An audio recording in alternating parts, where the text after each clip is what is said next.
कालू जी, मुझे तो बुरी लगती हैं ये बारिशें। जब भी बारिश का मौसम शुरू होता है मुझे भूखी ही रहना पड़ता है। सूखे के मौसम में मैंने तुमसे कहा था, कि दाना जमा कर ले, लेकिन तुमने मेरी एक ना सुनी। सारा सारा दिन तुमने सोकर गुजारा और अब बातें सुना रहे हो मुझे। मैं अपना भोजन ढूंढ ही लूंगी, भूखे मरोगे तुम। याद रखना, जो मैं अपने लिए लाऊंगी तुम्हें उस भोजन में से एक दाना भी नहीं मिलेगा। दोनों पति पत्नी घंटों आपस में लड़ाई करते हैं और फिर गोरी कव्वी अपना दाना लेने निकल जाती है। ऐसी बारिश में दाना कहाँ से मिलना था, वो मैदान की तरफ जाती है। यहाँ तो हर तरफ पानी ही पानी है। दाना ढूंढने की बजाय मुझे किसी पक्षी के घर से दाना चोरी करना होगा, फिर ही मेरा पेट भरेगा। गोरी कव्वी आहिस्ता आहिस्ता उड़ती हुई तोते के घर की तरफ जाती है और खिड़की से तोते के घर में देखती है। हरियाली, इस बार बहुत सावधान रहना होगा। अगर वो काले कौवे हमारा दाना चुराने आए तो मैं टांगे तोड़ दूंगा उन काले कौवों की। मुझे तो वो गंदी शक्ल वाली काली कलौटी कौवी बहुत बुरी लगती है। गोरी कव्वी अपनी इतनी तारीफें सुनकर बहुत गुस्से में आ रही थी, लेकिन वो कर भी क्या सकती थी। वो चुपके से वहाँ से चली जाती है, जैसे उसने कुछ सुना ही नहीं। रानो चिड़िया के घर एक अंडा था। रानो चिड़िया अपने अंडे पर बैठी हुई थी। उसके पास भोजन भी था और मीठे फल भी। मैं दाना खाऊंगी और जब मेरे अंडे से मेरा बच्चा निकलेगा तो मैं अपने बच्चे को मीठा फल दूंगी। मेरा बच्चा मीठा फल खाकर खुश हो जाएगा। गोरी कव्वी रानो चिड़िया के घर दाना देखकर फिर से उड़ती है और अपने घर वापस चली जाती है। कालू जी, मेरे सुंदर पति जी, सारा जंगल छान आई हूँ, लेकिन एक दाना भी खाने को नहीं मिला। तो मैं क्या करूँ? रानो चिड़िया के घर में दाना है, लेकिन वो दाना चोरी करने में तुम्हें मेरी मदद करना होगी। कैसे? मैं कैसे मदद कर सकता हूँ? फिर गोरी कव्वी कालू कव्वे के कान में कोई बात बताती है और कालू कौवा हंसने लग जाता है। तो फिर मुझे भी आधा दाना देना होगा तुम्हें। प्रॉमिस, पक्का प्रॉमिस। हम मिलकर चोरी करेंगे और दाना आपस में बांट लेंगे। कौवा और कव्वी अपने घर से निकलते हैं। कालू कौवा रानो चिड़िया के घर से थोड़ी दूर जाकर झाड़ियों में बैठ जाता है और शोर मचाने लगता है। बचाओ बचाओ, मैं झाड़ियों में फंस गया हूँ, मुझे बचाओ, कोई मेरी मदद करे। शायद कोई पक्षी मुश्किल में है, मैं बाहर जाकर देखती हूँ। रानो चिड़िया जल्दी से अपने घर से निकलती है और आवाज की तरफ जाती है। रानो चिड़िया जैसे ही अपने घर से निकलती है, गोरी कव्वी जो पेड़ के पीछे छुपी हुई थी वो जल्दी से रानो चिड़िया के घर चली जाती है। कव्वे भैया, आप यहाँ झाड़ियों में क्या लेने गए थे? एक चूहा, यहाँ चूहा था। मैंने सोचा दाना तो मिला नहीं, चलो चूहा खाकर ही काम चलाता हूँ, लेकिन मैं झाड़ियों में फंस गया। ऐसे गंदे काम ना किया करें, कितनी बार कहा है चूहे मत खाया करो। मुझे आपसे बात करने में भी घिन आती है। रानो चिड़िया कालू कव्वे को झाड़ियों से बाहर निकालने लगती है। उधर गोरी कव्वी रानो चिड़िया का दाना चुरा रही थी। बारिश के मौसम में अंडा ऑमलेट खाने का बहुत मजा आएगा। मैं चिड़िया का अंडा भी चुरा कर ले जाती हूँ। गोरी कव्वी दाना चुराती है और रानो चिड़िया का अंडा उठाकर वहाँ से भाग जाती है। लो, हो गया। कव्वे भैया, आप बाहर भी आ जाएं, आपके पंख अब आज़ाद हैं। कौवा चिड़िया के घर की तरफ देख रहा था। जैसे ही कौवा गोरी को वहाँ से जाता हुआ देखता है, कौवा तुरंत झाड़ियों से निकलकर बाहर आ जाता है। बचा लिया रानो चिड़िया, मुझे तुमने बचा लिया। रानो चिड़िया अपने घर जाती है और अपने घोंसले में अपना अंडा ना देखकर रोने लग जाती है। मेरा अंडा कौन चुरा कर ले गया? ऐ ऊपर वाले, मैं तो अच्छे काम के लिए घर से बाहर गई थी, फिर मेरे साथ ऐसा क्यों हुआ? मैं अपना अंडा ढूंढ कर रहूंगी, जो भी हो मैं अपना अंडा किसी पक्षी को पीने नहीं दूंगी। रानो चिड़िया तेज बारिश में अपने घर से निकलती है। वो रोती हुई कबूतर के पास जाती है। कबूतर भैया, किसी ने मेरा अंडा चुरा लिया है। मैं थोड़ी देर के लिए अपने घर से बाहर गई, जब मैं लौट कर आई तो मेरे घोंसले में मेरा अंडा नहीं था।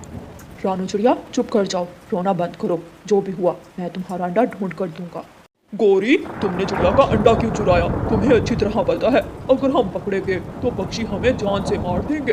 कालू जी, हम कभी भी नहीं पकड़े जाएंगे। जिस किसी पक्षी ने भी रानो चिड़िया का अंडा चुराया है, सीधे से वो अंडा वापस दे दे। अगर पकड़ा गया तो हम सब पक्षी उसे जान से मार देंगे। कालू, मैंने तो सोचा था चिड़िया किसी को नहीं बताएगी, लेकिन बात तो पूरे जंगल में फैल गई है। ऐसा करो, दाना खाओ और ये अंडा उठाकर अपनी माँ वाले जंगल चली जाओ। वहाँ जाकर अंडा ऑमलेट बनाकर खाना। तुम्हारे साथ साथ मैं भी मारा जाऊंगा अगर पकड़े गए तो।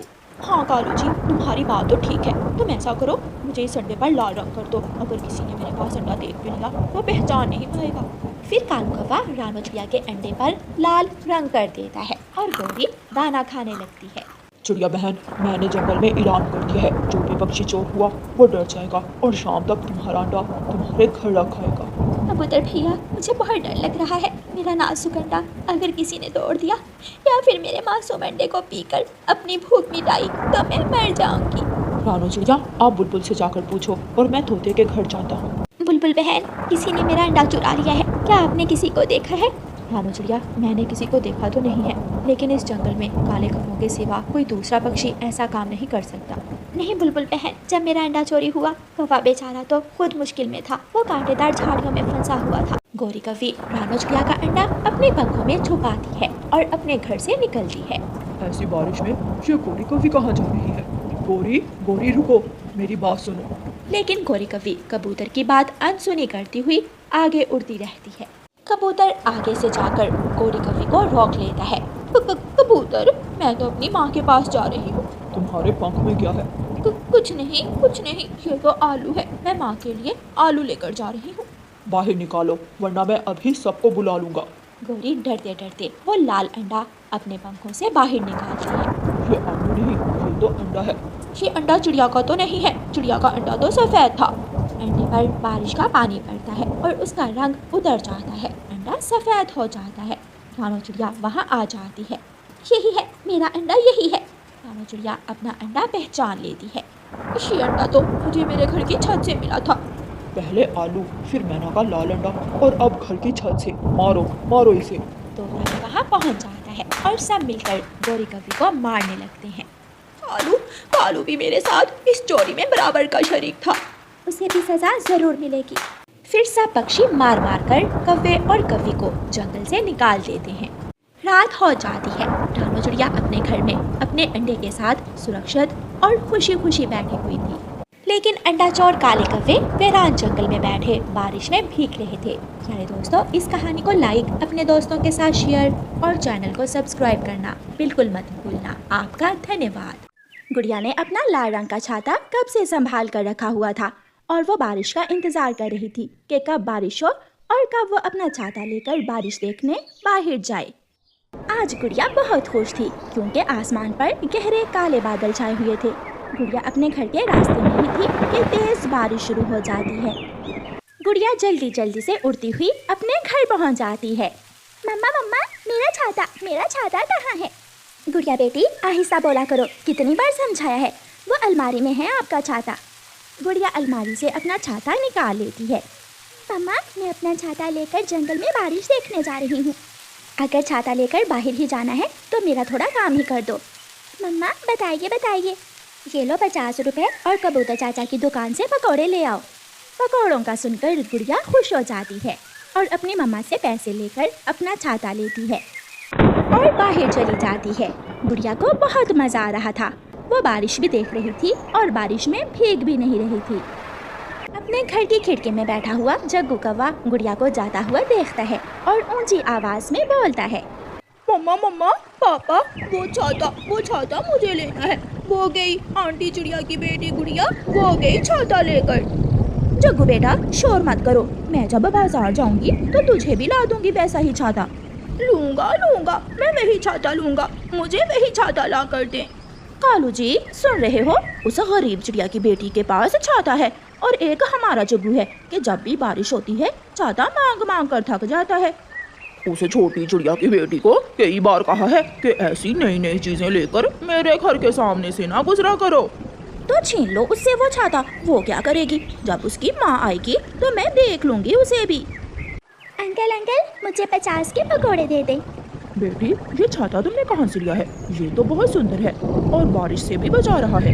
ये छाता मेरी नानो मेरे जन्मदिन पर लेकर आई थी, मुझे ये छाता बहुत पसंद है। तो ये रहे आपके पकोड़े, साथ में मीठी चटनी भी डालती है। अंकल, एक जलेबी खा लो। हाँ, खा लो। गुड़िया कबूतर चाचा की एक जलेबी उठाकर खाती है और पकौड़े लेकर वापस घर की तरफ उड़ती है।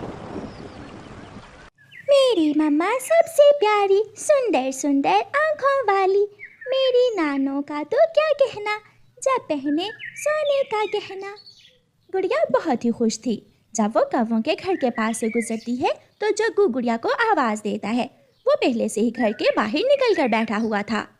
जग्गू, अगर यहाँ बारिश में बैठना है तो मेरी तरह छाता लो, अगर नहीं है तो अपनी नानों से कहो, वो तुम्हें ला देगी। पापा वो आ गई है। जग्गू का पापा कालू कौवा दुष्ट कौवा जल्दी से घर से बाहर आता है और गुड़िया से उसका छाता छीन लेता है। चलो चलो भागे यहाँ से, छाता क्या ले लिया, बड़ी बनी फिरती है। अंकल मुझे मेरा छाता वापस दें। कालू कौवा वो छाता जग्गू को दे देता है, जो छाता लेते ही जंगल की तरफ निकल जाता है। मैं मम्मा को बताऊंगी, गंदे हैं, सारे कौवे गंदे हैं, बहुत बुरे हैं। रोती हुई गुड़िया अपने घर चली जाती है। गुड़िया बेटी क्या हुआ, आप क्यों रो रही हो? मैंने आपकी पसंद के पकौड़े भी मंगवा लिए हैं, आप फिर भी रो रही हो। मम्मा कालू अंकल ने मेरा छाता छीनकर अपने जग्गू को दे दिया है। बेटी कालू अंकल ने जरूर मजाक किया होगा। जग्गू थोड़ा खेले, फिर मैं जाकर आपका छाता आपको वापस ला दूंगी, तब तक आप पकौड़े खाओ। नहीं खाऊंगी, जब तक मेरा छाता मुझे नहीं मिलता मैं कुछ नहीं खाऊंगी। अच्छा मैं जाती हूँ और ला देती हूँ आपका छाता। ये बच्ची भी ना बहुत जिद्दी है। मामा चिड़िया अपने घर से निकलती है और कौवों के घर जाती है।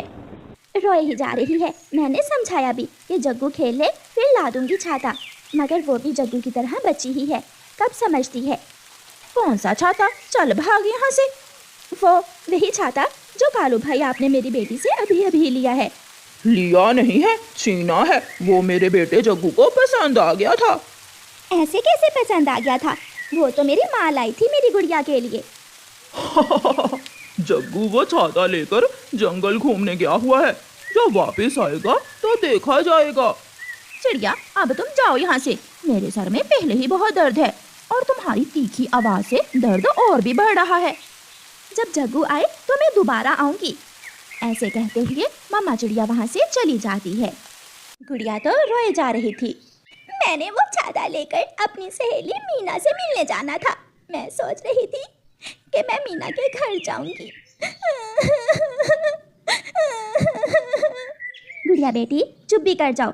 जब मैं छोटी थी तो आपकी नानो मुझे पीपल के पत्तों से छाता बना कर दिया करती थी। मैं भी अपनी बेटी को पीपल के पत्तों से छाता बना देती हूँ। ये सुनकर गुड़िया हंसने लग जाती है। चलेगा, वो भी चलेगा, मगर मम्मा बारिश तो अब है, बारिश के बाद मैं उस छाते का क्या करूँगी? मैं अभी अपनी बेटी के लिए नया छाता बना देती हूँ। मम्मा चिड़िया जानती थी कि पीपल का पेड़ कहाँ है, इसलिए मम्मा चिड़िया सीधी जंगल की पश्चिम वाली दिशा की तरफ